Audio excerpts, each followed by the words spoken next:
Mamuka sei mhuri yeZimbabwe? Toda kufara kusangana nemi mangwanani anhasi. Zuva redu rekoti 10 June. Tinoziva kuti June mwedzi wekuti chando chinenge chichitonhora, asi kwatakabva ndiko kure. Saka vese vakasununguka vanowana mukana, ngatizosanganei kuRandburg Magistrate Court muzuva ranhasi, kwatiri kunoita bail hearing judgment yaComrade Nyokayemabhunu. So toda kutenda maadministrators vamuka kuseni kugadzirira nyaya yekoti. Kazhinji chavanoita kuseni kukonfema ishu dzemalawyers kuti zvakamira sei, vopiwa nguva yekuti koti iri kusita ngwai. So nguva ndodarira kuti tapiwa, vaita zvekunyora koti kusita na11. Saka ndodarira kuti tine mukana wekuti tese tifambe kusvika pakoti. So tichaitawo kuti around 10 kusvika nemakepi vange vasvika nawo, then macomrades anenge achiuya for revolution mokwanisa kupinda mumuchedo makamirira court judgment. Since iri judgment inogona kusatora nguva, saka ngatisazononokei kusvika panzvimbo. Zvakakosherei kusvika panzvimbo? Muri kuziva kuti kesi yedu is a political case. Saka ine a lot of things zvinoitika pairi kana tiri kasita pakoti. Ndosaka muchiona tichiita put securities each and every court date. Inyaya yekuti we now understand game rezvigananda izvi. This judgment haisi yekutanga. We had a judgment before yakadedzerwa namagistrate, asi during the court sitting vakapinda vakomana veInterpol vakamusunga futi Comrade Nyokayemabhunu mukoti imo and laid more charges, zvakaita kuti judgment yebail isabude. So ndo wega vanhu vangativhiringidza again pajudgment yanhasi, because their moves, they are sponsored by zvigananda. And you know kuti vanhu vane nzara sei kumabasa uko. Saka vanotumwa vachibva ikoko vosvika votanga kuita musikanzwa mukoti, votanga kufaila more charges, ndo action yavakaita before. So izvezvi tativhurikei, tichaedza kuita dzimwe nzira dzekuavoida those moves, but that's the situation at the end. So chavakanakira ndechekuti vanhu vanooneka vanozivikanwa, and that's Interpol, havasi vapurisa anenge achibva from the South African side, vanenge vachibva from the Zimbabwean side. So ndozvi zvatakanotisa izvozvo. So taisawo masystems ekuti at least ngatimboonai kuti vari kutumwa ava ndivanani. Handiti nezuro makanyatsaunzwa audio yanga ichitenderedzwa nemusoja uya kuti vari kuita maoperatives aya, pamwe pacho vanenge vasiri the police yeInterpol, vanenge vari vakomana vesystem vanenge vachiita masquerade wakaitwa incorporated kuInterpol kuti vanga vachiplaya these political games. Saka vanhu ava vanoda kuzivikanwa nemazita nekubatwa mafesi avo nekuona kuti zvakamira sei, because you cannot deal with them as an organization, because the organizations, they are okay as an organization. Interpol is well known of doing its work diligently and professionally. But you understand how Zimbabwe manipulates systems, because it's a full force political economy, a political system.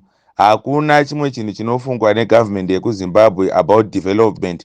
Chavanofunga chete is to abuse the people of Zimbabwe. So suppose vaita futi misikanzwa yavo, vari kuHarare, garai makagadzirira tokupai signal, because things must not be normal, ivo vachibehave in an abnormal way. So signal inouya, rambai makagadzirira makamirira maupdates kutoudzana kuti what's the next move.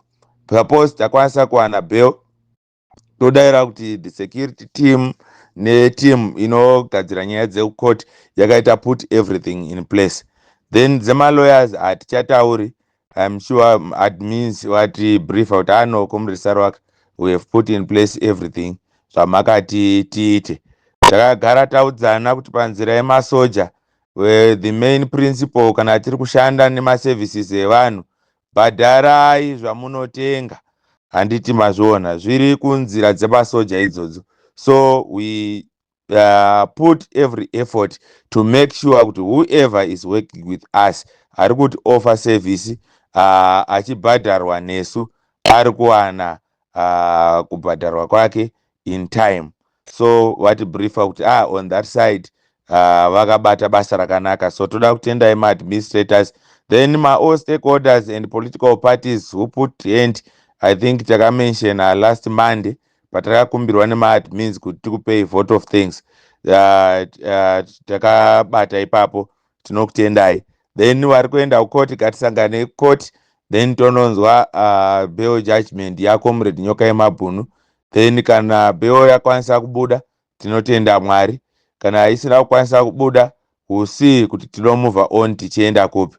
Imwe issue inoratidza panzira yemasoja inyaya yeinsurance. Tinozviziva kuti zvigananda izvi zvinoramba zvichidrega nekushandisa matechniques azo kuti ruzhinji rweZimbabwe rusvike pakuneta, asi nenyaya yekuti imimi brain dzenyu patanga tiri pano dzakatraina kaimi muri yeZimbabwe, so makatrainwa insurance kuramba takashingirira pazvinhu zvedu tichienda kumberi. So ngatizorambei takashinga, whatever comes our way we treat it in whatever way yazvauya nayo. Hatina patiri kudzoka kumashure, hapana patiri kuneteswa newhatever moves dzinenge dzichiitwa nezvigananda, because we don't have any other solution to save the people of Zimbabwe. Munozviziva kuti muZimbabwe murimo mamillionaire, mabillionaires, munovaziva anotaurwa each and every day. But pese patinotaura about the political persecution of the people of Zimbabwe, hapana pamunovaona vachiti hatisu ana strive masiwa tatumirawo vanhu neveseri mubatsire vana veZimbabwe. Tiri tega as the people of Zimbabwe. So tinofanirwa kuziva kuti in this game we are alone, because ivo vanodya bacon, vanodya whatever zvavanoda, kana 30 meals a day vanayo mari yacho. So but mari yacho iyoyo they got it through the exploitation of the systems and the economy of Zimbabwe. Hapana asikazivi background every millionaire akaitwa rise from Zimbabwe, but they are not there to help our people when they are facing political persecution from the regime. So tinoziva hedu kuti vanenge vachidya nawo zvigananda izvozvo, saka musazove nemaproblems. Vanewo mapato anovasapota avanotsigirana nawo to save their agendas, but zvegusa ruzhinji havako vanhu vakadaro. Gusa ruzhinji idunga munhu isisu eZimbabweans. So ngatisazotarisirei hedu kumasaidi because havanei nesu vanhu iwawo.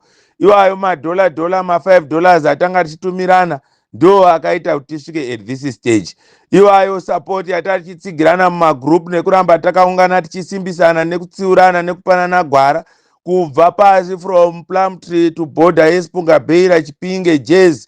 Vanhu vanga vachitaura vachiti pamberi naComrade Nyokayemabhunu, pamberi nerevolution, ngatirambei takabatana semhuri yeZimbabwe, kunana Harare, Murehwa, Gokwe, areas in Midlands. All information dzakachida from all those areas tanga tichidzipiwa with the fellow Zimbabweans. Hapana millionaire akapinda ipapo, but we managed to succeed to this point. Tinavo mamwe ma-stakeholders atinenge tinawo, tichazovapa mukana wekuwamenshena pavo kana tambopedza these problems. Asi ngatirambei takabatana mhuri yeZimbabwe. Unity is power. So sevanhu veZimbabwe ngatidzidzanei. I think takwanisa kudzidza from this event kuti hatina chatinotadza kusolva as long as we manage to come together and be united as a people and face the enemy without fear or favor. So as we wait for the court sitting, ngatirambei tichigosheya nekugoverana. Vari kukwanisa kuenda court ngatizosangane ikoko. A lot of guys will be there. Vana gogo vedu vanouya court, tinokutendai, tinenge tichikuonai. one of my administrators vamwe vakutokuziva kuti havana gogo ndivedava every court vanenge variko. So toda kutendai vana gogo, endai munomirira mwana wenyu. Vanga vachitisira maaudios, toda kutendai. Hatizokwanisi kuteerera ese because imagine kuti this channel have got more than 80,000 people. So vanhu vese ivava vane access of our numbers. Saka mukaonawo mamwe maaudios atenge tisina kuvhura, unenge watarisa ona kuti inoda 4 minutes kuti tizoteerera. So by hundreds of messages dzinenge dzichipinda hatizokwanisi kuvhura ese, asi kana asingatisapiri tichazowana mukana wekuteerera everything zvamanga muchititumira. Saka tokutendai mhuri yeZimbabwe, mazvita muswere zvakanaka, tokutendai.